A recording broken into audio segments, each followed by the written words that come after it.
so I sort of wanted to get some discussion going about issues of scale in some of these questions about landscape decision making. And to kick that off, I'm going to kind of present a method that Felix and I have recently published with a couple of others to kind of try and get at these things. I'm interested to hear sort of from a disciplinary, interdisciplinary perspective whether A, these issues are common across disciplines, I think they are, and B, whether you actually have solutions which would be more elegant than what I am presenting. Oh, and so that we're on the same page, I just want to say, by scale here I'm talking specifically about spatial resolution. Does anyone not know what I mean by that before? Perfect. I realise there's problems with other aspects of scale, but that's the one that I'm particularly talking about. So, scale mismatches in social ecological data are... sorry. Can someone tell me which? There we go. Okay, so we've got conceptual issues, which are around the fact that we have something like a scale of effect, so different processes are affected by similar drivers at different scales. And also kind of the resolution at which the broad scale patterns manifest themselves changes. So land use varies on a much sort of finer scale than something like kind of broad level climate. So I'm ignoring sort of microclimate at this point. But also we have problems with the data and the way that we measure things. So quite often we'll have a response variable at coarse resolution that depends on predictor variables that vary at finer resolution. And so some examples here is, so the first example is one that I'm going to present later in the talk of relative abundance of jays in the UK. And we measure that at, well, the data's reliable at a measurement of 10 by 10 kilometres, but actually they're going to be affected by factors well below that, which is quite problematic when you're looking at things like land cover distribution. And then this other example is GDP from Eurostat for most of Europe. And this is from some work that I'm doing at the moment, which I won't present, but it's about the kind of environmental and social drivers of tourism. And we can only get GDP at this level, like a per capita GDP. Whereas we know from previous research that we've done that the spatial structure of landscapes matters for where people go. Spain's done all right. Yeah, I need to check this out. I made this map this morning because I hadn't actually plotted the map before, and I saw that and thought, oh, straight. I mean, if it was Barcelona, yeah, maybe Madrid.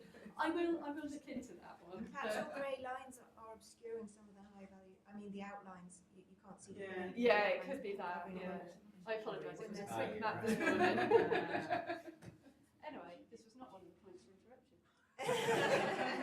So, okay, I mentioned the scale of effect, and I just wanted to kind of explain that. So, this first picture here with the circles and the cross, that's how, as an ecologist, I would think about the scale of effect. So we'd have a point measurement of where we have something like abundance or species richness, and we would use information about species foraging ranges, home ranges, stuff like that to measure the landscape around it to see what scale the landscape affects it at, and we do that in a kind of multi-buffer approach.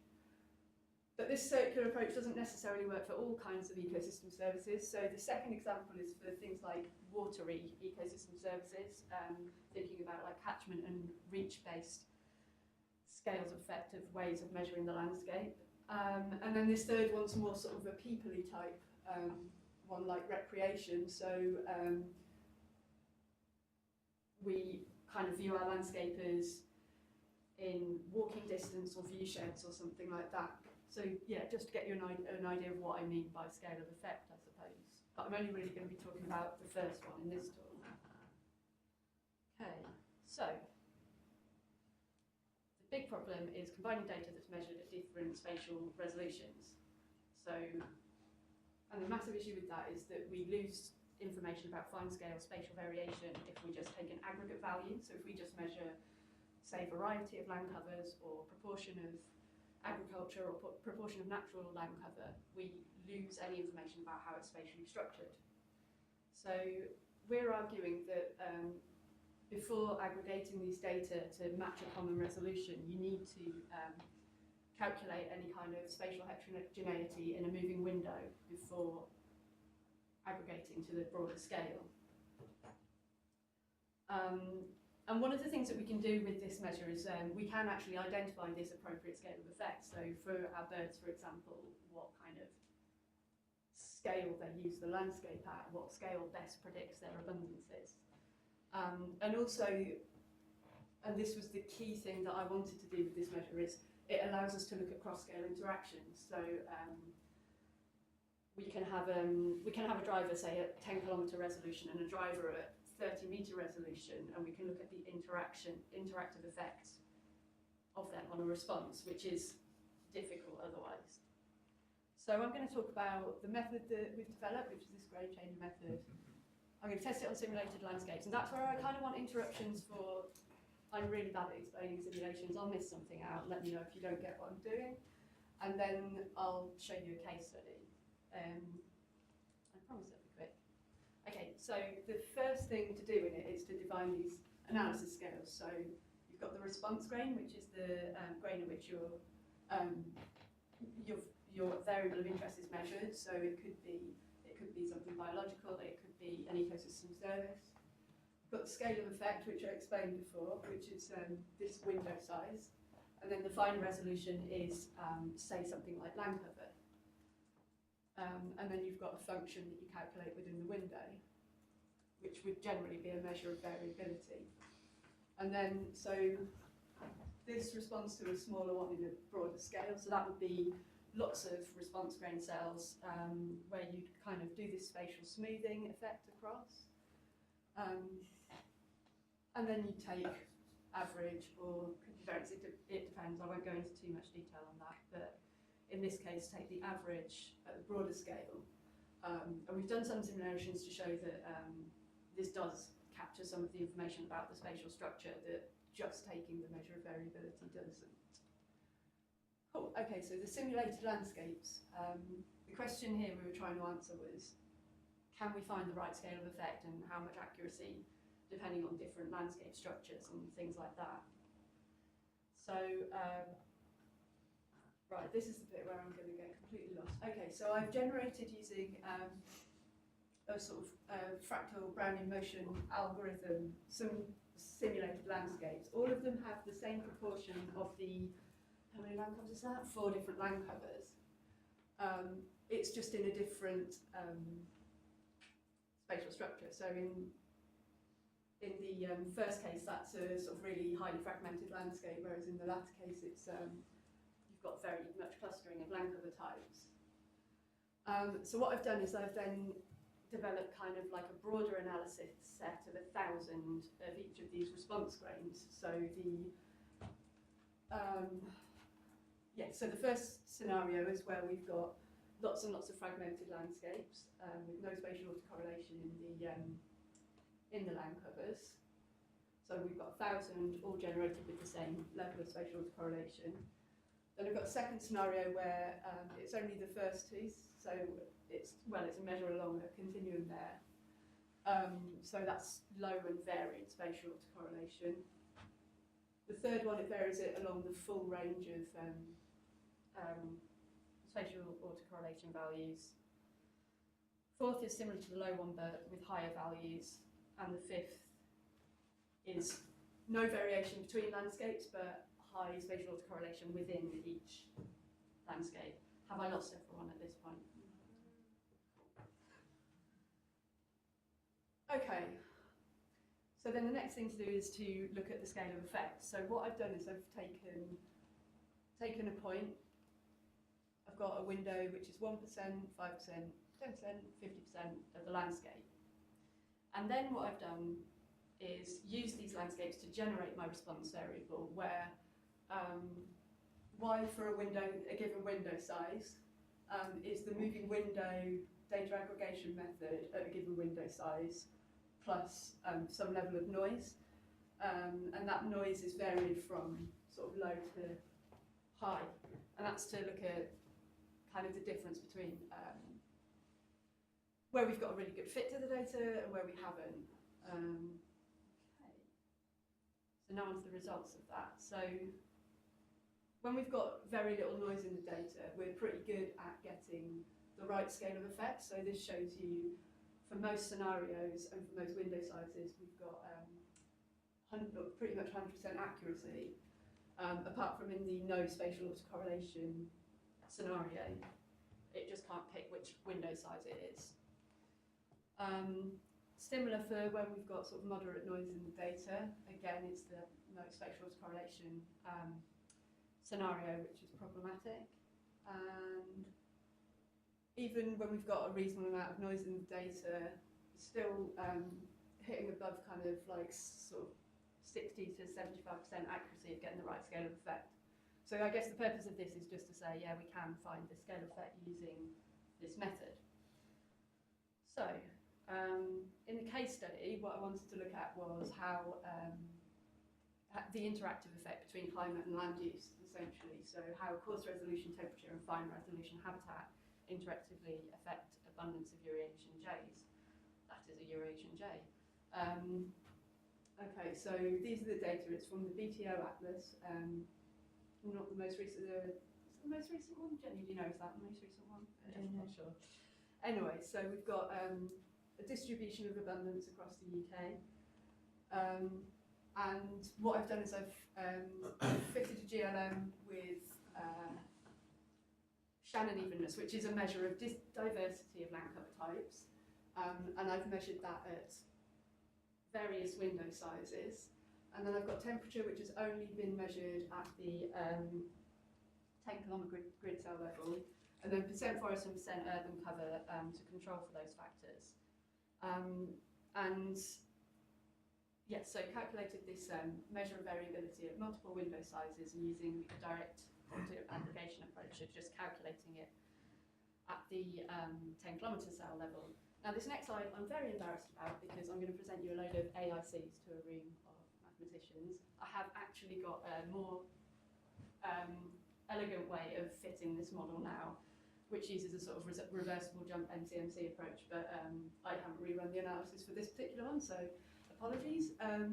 But what we're finding is that the kind of scale of effect for these Eurasian jays is sort of around 50 to 500 metres. And that then lets us look at these interactions. So here we find that in the first graph we've got the variability of the land cover types. Kind of the importance of that increases a little bit at higher temperatures, which tells us a bit about what might happen in climate change. I want to mention at this point, actually, the reason we chose jays for this is because they rely on two different kinds of forests, and that's why variability of habitat is really important. I realise I left that out before, and that is quite important. And so pretty much there. So yeah, so with the simulations we can identify the scale of effect. We can look at the interaction between climate and land use, which is something that's quite difficult generally. The moving window approach provides us with stronger information than just directly aggregating. And it lets us combine data that are measured at different spatial resolutions. And this is a bit that I think I'd quite like to discuss. Is I think that the method has broader utility beyond spatial ecology. I've done quite a bit of reading within sort of geostatistics within social sciences, and this problem's come up quite a lot there, but no real solutions. I think it's also quite useful for looking at when data are measured at conflicting temporal resolutions, so we can use a one-dimensional rather than two-dimensional window. So yeah, it would be quite good to discuss that either now or this afternoon. Yes, so if you're interested in using it, I've got an R package for facilitating these analyses, which is available on the R CRAN repository. And I also wanted to mention this organisation, R OpenSci, who've reviewed this R package. And if you're not familiar with them, they're great for sort of like if you've got R stuff for doing general science things, not just ecology, for kind of promoting your work. And then these are the people who were involved. I think some of you will have met Felix and Bex in the first workshop and then Simon Gillings from BTO and Kevin Watts from Forest Research. And there's the summary. So. Yeah, thank you.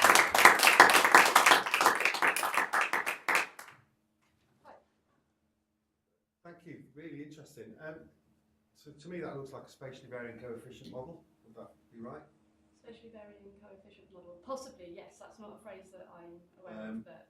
So I presume you've come across geographically weighted regression? Yeah. Yeah, so one of the things that I would look at is the multi-scale GWR, Okay. which is where you should start with GWR. So it's GWR has been on this evolution for about 20 years. And now where they've got to is really, the first thing you should do is just run a normal kind of aspatial, what's my global truth kind of fit model, and then move to a multi-scale, and it will show you how different covariates operate at different spatial scales. And can you have, so can you, say you've got 4 covariates that all have different scales? Yeah. You can do that? Yeah, and it'll then return the band, so what it does is fit a bandwidth. Yeah. For a kernel size, Yeah. sorry, it'll fit a bandwidth for each of those, and it can either be a fixed distance, like you've got, or it can be a number of points. Okay. So it's an adaptive or a fixed bandwidth. So it gives you and obviously some processes operate at a global level. Yeah, You're not really interested in the local variation. No. But some are much more spatially heterogeneous, Yeah. spatially also correlated. Yeah. And so it allows you to identify the scales at which different factors in your process are operating in relation to your response. That's great. So Yeah. multi-scale GWR might be a nice little next paper. Yeah. You do a little comparison. See how it. Yeah. Is that limited to any sort of type of response, like a continuous variable? Yeah. Can be used. Yeah, so you can use true. truth. Yeah, so there's GLMs and all. You know, they can fit a logic or. So Yeah. So you've got a decision about the structure of your underlying regression model, have you? And yeah, but I mean, it's so what you showed us there, your logic terms. Yeah. No You can problem do at that. all. Okay. Sorry? In one of your slides, Yeah, you just fit with a different you are taking the logic transformation of the abundance. You know. I'm just Yeah, wondering why you yeah. Why? Yeah. Oh, right, okay, so, yeah, I didn't explain that very well. So the abundance is relative abundance, so it's measured on a scale of 0 to 1. And the logic transform allows you to then model it as a normal Continuous distribution. It's, Folks, can we just, it's kind of generally within ecology the recommended way of analysing any kind of continuous 0 to 1. I don't know whether it's the right way of doing it, but it's been found to be better than What like units are they? Are they in proportional percentage, your relative performance? Or it's it's unitless? so it's I think it's how do they do it?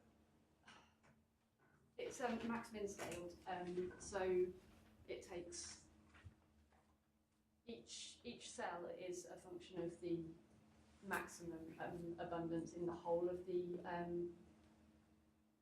study area. Right.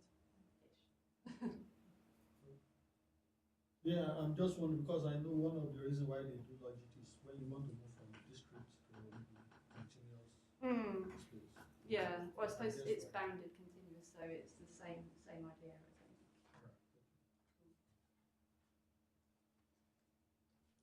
I'm quite interested in something you said in your conclusion slide about how it can be used. So I haven't followed all the details because No. I went very fast, a bit Sorry. fast for me. But no, it's very interesting. So about combining the data with a different spatial resolution or temporal resolution. If you could say a bit more about how Oh, you Okay, use that. so the way I'm thinking of it is that this is useful if you've got coarse grain response. So something like the example that we had here was this sort of 10 kilometre biodiversity data, but it could easily be something like country level agricultural yield or something like that. Okay, so what you need to do for a kind of almost sort of simple analysis for that is kind of get all your data sets to a common resolution, which has got to be, unfortunately, the highest resolution. I mean, obviously there are other ways of doing this. And so I'm saying that you could have, say, 30-metre land cover data aggregated to your country level or something, but also the kind of 10-kilometre climate data aggregated, and you could aggregate both of those in a way that, so the way you'd ordinarily aggregate would be to take, say, a mean or a variance or something like that, but that loses a lot of the information about the spatial structure within the fine scale data. So that's how it lets you combine. Does that make sense? Is that the question you're asking? It is my question, but I'm not sure like, so I mean, there is one way, which is to put everything at the national level, and then yes, you lose all that information. I mean, you can do like weighted average to have a bit more. Yeah. But you can also go the other way, like downscale everything, assuming, you know, if you have one big value for the national scale, you just assume it's the same in the little. Yeah. So the problem with that is that you end up with finding that your broad scale variable isn't important in your model because it doesn't have the variation of the fine scale variable. So the idea of this is that it goes the other way and it lets you get around that. Okay, so in that method you go to the biggest grid, but you try to lose less of the information about what's happening at the fine scale. Yeah. And to do that, you have to like run your analysis and see what's the process. Like, why do you not lose? Like, what's the difference between just having what? Good question. I guess I haven't. I think that might be one to sit down with a piece of paper and explain, if that's okay. Yeah. Yeah. So there are Bayesian approaches to this, called Bayesian melding. Bayesian melding. Yeah. So a lot of the online air quality things you can look at, and you can go right down to a city or up to the planet. They're basically taking data from satellites and integrating data from air quality sensors. And the idea is that there's an underlying true air quality. Yeah. It's a process, so it's operating on all scales. And then the satellite that's one kind of data generating process. Various things that's happening at one scale. And the sensors have similarly at different scales. Yeah. And then you just jointly estimate the true process from that data. Okay. And there are some packages and stuff to do it. And it's operationalized for air quality with like massive data. So it could be another approach. Yeah. And it would let you have your covariates kind of be important at different scales and things like that. Yeah, and you never sort of do this, then do that, then aggregate this and that. It's just all... You just have this one. This is what's going on, and then the data I'm seeing is actually transfer. You're not really seeing that. You're seeing the manifestation of that at some scale, and you try to infer what's going on. Okay, well, that's cool. I'll look at Bayesian melding. Yeah. Okay. Cool. So can I throw a question back? So like this issue of kind of mismatching scales, like how do we see that manifesting within like this workshop in terms of like landscape decisions? So I was chatting to Jenny about this the other day, wasn't there? There's, if I said ecological fallacy, modifiable aerial unit problem. Yeah, I didn't mention that, but that's essentially what this is. Yeah. I'm trying to get around. Yeah. So that's that. Essentially, what that says is that the scale at which you integrate data, let's say aggregate data, you'll get different patterns basically. So and they're not necessarily nicely hierarchically nested at scale. So so as you move in and out of different scales of evaluation, the patterns you observe are completely different. Because you'll obviously, if you've got something going on at a very detailed scale and you observe it broadly, it's lost. Or you might be lucky, it might not be lost, you know what I mean? And it is literally like that, depending on what's around it. So I think that's one of the big scale issues, scales of decision making. Yeah. People just say, oh, optimal. Oh, no, that's going to be completely different. Optimality is going to be different using the same measurements. Yeah. at different, if you then seek to optimise over different scales because of the mould. Yeah, so you kind of need. So I think one of the large questions coming into the landscape decision making, we've talked about from the landowner to the policymaker and all flavours in between, but they're all operating, they're all different scales of information. Yeah. So actually, their optimality, whether optimal, their sets of optimality, I wouldn't expect those to be nested. No. We were talking about something similar last night, weren't we, about sort of kind of encouraging small scale decisions and then looking at how that scales up across a network and how you can use policy to sort of influence those links between sort of small scale decisions upwards. I guess that's a more similar sort of. But But then, yeah. So it's like, do you know, carrot stick or sharpened carrot? Do you know what I mean?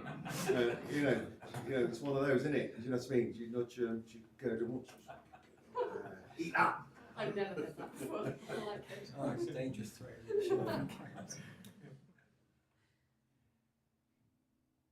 Any other questions for Laura? I've got a more general question which I'm interested in. Is that so economics has undergone this revolution, it's sort of relevant to what you're saying. Economics has got this revolution which identifying, causal identification is everything now. So this sort of thing, if I was doing this with human data in economics, they wouldn't be happy without having some clear exogenous change which allowed me to identify the causal effect. Just won't publish anymore. 15 years ago maybe everything else now, so this sort of thing just won't go over to the economic social science. Space for time. You know, you can't Which just is what assume I've done that. here. Yeah. Sort of making assumptions that what's driving the changes could just purely be correlated with that. But is that true of ecology and the other natural science disciplines, that there's this causal identification has become a key issue, or is it not? Or is that all the methods have switched now from using parametric or all the geographical methods have completely gone, and we've gone back to seeking out pure causal identification strategies I'd say to understand the relationship between land cover and something. I'd say within ecology we're kind of starting to see the murmurings of kind of this causal revolution, or however you want to think of it. So there are starting to be quite a few more sort of mechanistic models. There's a lot more in terms of temporal data sets that are getting more traction. So looking at change, and so there's a big project called Predicts, which they've collected data where you've got pre and post some kind of disturbance. It's usually agricultural or deforestation, but it still kind of uses a space for time sort of approach. But yeah, I think we're kind of starting, but I think we're behind economics. I'm not saying it's a good thing, actually. I think it's just ruled out all sorts of analyses. Yeah. There's only certain things you can now do. Just very quickly, it's gone all the way around to coming back into climate science. Oh, is it? We've got mechanistic models, have got a huge range. And you look for constraints, and they might be spatial constraints on temporal processes. It turns out to be very useful. So it will come back. So just an observation on that last point. I think part of it, I'm, by default now, a geographer. And as a geographer, I don't expect, processes and relationships to be consistent over space. Do you know what I mean? And part of my job is to be a little bit of a spatial detective. There's stuff going on over here that's different.